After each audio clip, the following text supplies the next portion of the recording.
Mesdames et messieurs, bonsoir. Saviez-vous qu'il est possible de voir à l'intérieur du corps humain? Oui, madame. Ce n'est pas une utopie. Ça se fait déjà à l'hôpital grâce à un examen de radiographie.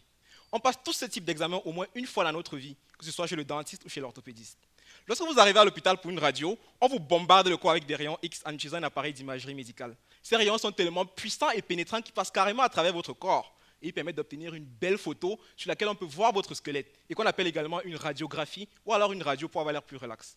Lorsqu'on a une fracture, par exemple, le chirurgien orthopédiste va regarder cette radiographie afin d'identifier l'os endommagé pour préparer son traitement. Le problème, c'est qu'une radio, ça reste une simple image, un peu comme une ombre chinoise. Non seulement elle n'est pas très réaliste, mais elle contient également tous les organes du corps humain mélangés les uns aux autres. Alors, même pour un chirurgien très expérimenté, il est difficile visuellement d'identifier les os parmi les autres organes dans son image. Imaginez alors que le chirurgien vous ouvre la jambe du mauvais côté parce qu'il a fait une mauvaise interprétation de votre radiographie. Eh bien, le but de mon doctorat est de faire en sorte que ce genre de problème ne se produise pas grâce au modèle 3D des os. Pour avoir une idée plus claire de ce que c'est, imaginez le dernier X-Men en 3D au cinéma. Le rendu du film est tellement réaliste qu'on a l'impression de faire partie du scénario. On a l'impression qu'on pourrait même toucher les personnages. Eh bien, mon modèle 3D, ce sera pareil. Il ressemblera comme 2 gouttes d'eau à un organe réel. Ainsi, il sera tellement précis et réaliste que le chirurgien aura l'impression de naviguer à l'intérieur du corps du patient.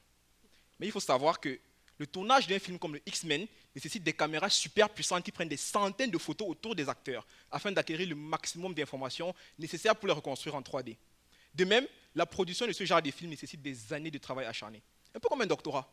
Inutile de vous signaler qu'à l'hôpital, lorsqu'on a une fracture, on est en situation d'urgence. De même, pour reconstruire en 3D les os du patient, tout comme dans la scène de cinéma, il faudrait prendre des centaines de radiographies autour du patient, l'exposant ainsi à une dose très importante de rayons X, qui sont dangereux pour la santé.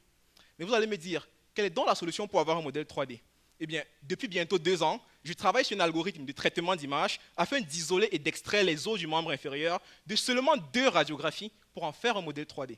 Sachant que je n'ai pas beaucoup d'informations, chaque détail compte. Alors, mon algorithme utilise des approches mathématiques et statistiques afin de faire l'analyse minutieuse, rapide et automatique de chacun des pixels contenus dans mes radiographies afin, dans un premier temps, d'identifier les os parmi les autres organes, les extraire dans l'espace 3D et finalement les afficher sur un écran d'ordinateur, comme vous pouvez le voir ici, avec de belles couleurs, afin de faciliter l'observation et l'interprétation par le chirurgien. À ce jour, mon algorithme est encore en cours de développement. Les résultats préliminaires sont très encourageants.